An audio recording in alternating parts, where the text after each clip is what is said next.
दररोज रात्री 2 वाजता त्या मुलीच्या खोलीत कोणीतरी यायचं. ती त्याच्याशी तासन तास बोलायची. पण सगळ्यात भयानक गोष्ट म्हणजे तिच्या समोर कुणीच दिसत नव्हतं. अहमदनगर जवळच्या एका छोट्याशा गावात देशमुख कुटुंब राहत होतं. घरात बाबा विनायक, आई माधुरी आणि त्यांची 22 वर्षाची मुलगी अन्वी होती. अन्वी खूप शांत, सुंदर आणि हुशार मुलगी होती.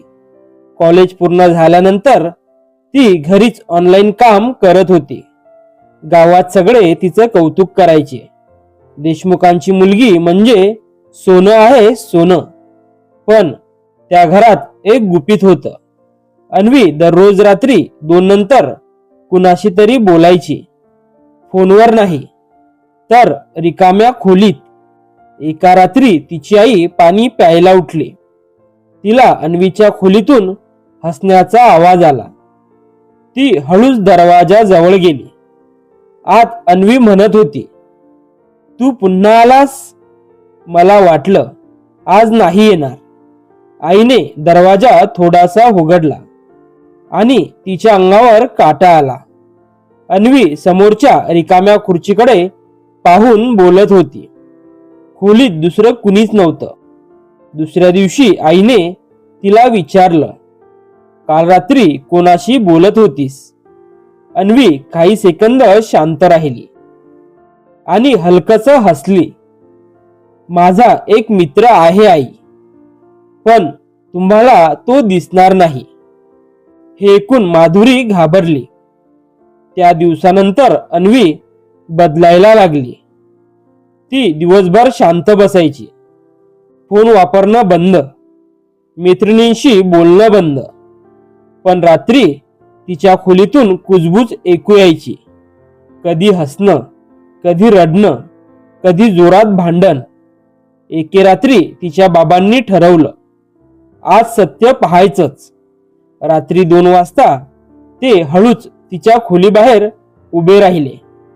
आतून आवाज येत होता, तू मला सोडून का गेलास? मी अजूनही तुझी वाट पाहते. बाबांनी दार उघडलं. आत अन्वी एकटीच होती. पण अचानक खोलीतील पडदे हलू लागले. खिडक्या बंद होत्या. तरीही दुसऱ्या दिवशी बाबांनी तिचा लॅपटॉप तपासला. त्यात एका मुलासोबत तिचा फोटो होता. त्या मुलाचं नाव होतं आर्यन. बाबा हादरले, कारण आर्यन 2 वर्षापूर्वी मेला होता. त्या रात्री आईबाबांनी तिच्या खोलीत कॅमेरा लावला. सकाळी तिघे मिळून फुटेज पाहायला बसले. रात्री 2:13 अन्वी अचानक उठली. तिने समोरची खुर्ची ओढली आणि कुणीतरी समोर बसल्यासारखी बोलू लागली.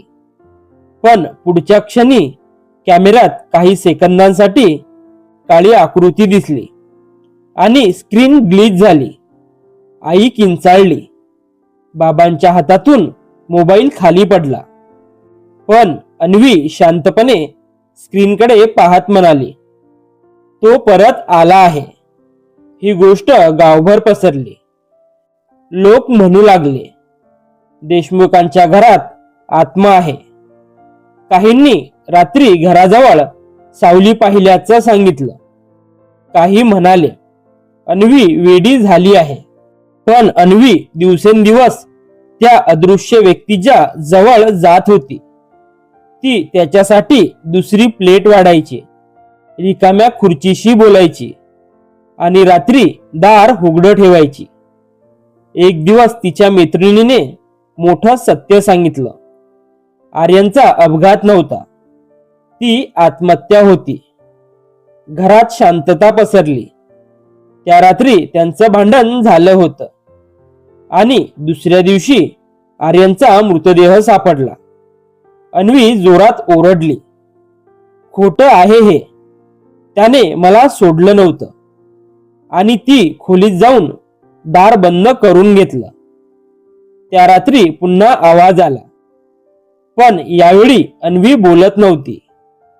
एका मुलाचा आवाज येत होता, अन्वी, तू मला का सोडलंस? आई बाबा थरथरत दाराजवळ गेले.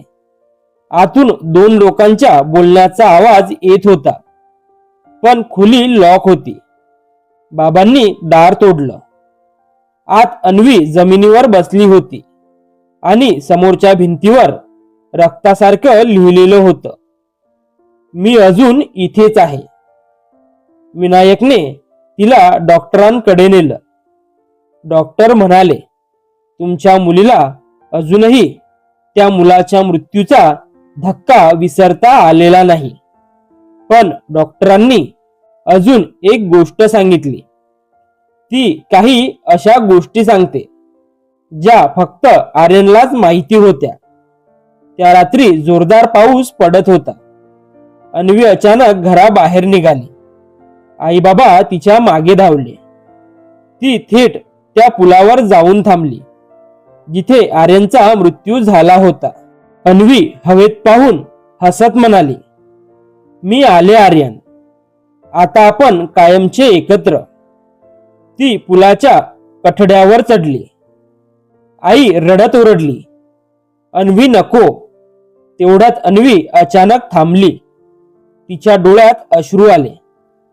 ती हवेत कुणाकडे तरी पाहून म्हणाली, तू खरंच माझ्यावर प्रेम करत असशील तर मला जाऊ दे. अचानक जोराचा वारा आला. अन्वी मागे कोसळली. बाबांनी तिला पकडलं आणि त्या क्षणी पुलावर उभा असलेला काळा सावलीसारखा आकार हळूहळू गायब झाला. काही महिन्यानंतर अन्वी हळूहळू नॉर्मल झाली. एक दिवस तिला आर्यनचं जुनं पत्र सापडलं. त्यात लिहिलं होतं, जर मी कधी तुझ्यापासून दूर गेलो तर स्वतःलाही हरवू नकोस, कारण तू जगलीस तरच माझं प्रेम जिवंत राहील. अन्वीच्या डोळ्यात पाणी आलं. तिने खिडकीतून बाहेर पाहिलं. दूर कुठेतरी तिला आर्यनसारखी सावली हसताना दिसली आणि मग ती कायमची नाहीशी झाली. कधी कधी प्रेम संपतं, पण आठवणी कधीच संपत नाहीत. जर तुम्हाला ही स्टोरी आवडली असेल तर व्हिडिओला लाईक करा, शेअर करा आणि आपल्या मॉरल स्टोरी चॅनलला सबस्क्राईब नक्की करा आणि कमेंट करून सांगा, तुमच्या मते अन्वीला खरंच आर्यन दिसत होता की हे सगळं तिच्या मनाचा खेळ होता.